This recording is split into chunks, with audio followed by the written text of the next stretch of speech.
Think of algebra as a language. To speak it fluently, you need two key skills: expansion and factorization. Expansion is like unwrapping a gift, taking a compact expression with brackets and opening it up to see all the individual terms. Factorization is the opposite. It's like packing a suitcase, finding common items and grouping them efficiently. They are the multiplication and division of the algebraic world. Let's unwrap one. The core rule is the distributive law. It means the term outside the brackets multiplies everything inside. So 4x times the quantity 2x minus 3 means 4x multiplies 2x, and 4x also multiplies negative 3, giving you 8x squared minus 12x. The biggest trap, however, is a lone negative sign.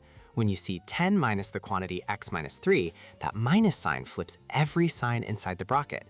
The positive x becomes negative x, and the negative 3 becomes positive 3. The whole expression simplifies to 13 minus x. Now, for pocketing the suitcase, factorization is about finding the highest common factor, or HCF. What do all the terms share? Let's use 8x squared minus 12x again.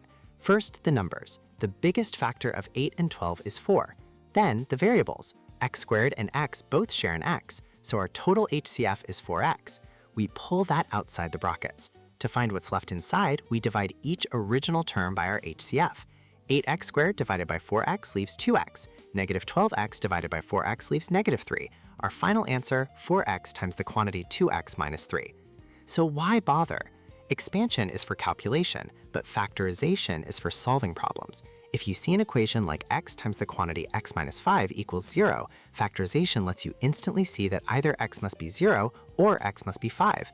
It turns a problem into a logical puzzle. Mastering these inverse operations, unwrapping and repacking, is the foundation for almost everything that comes next in math and science.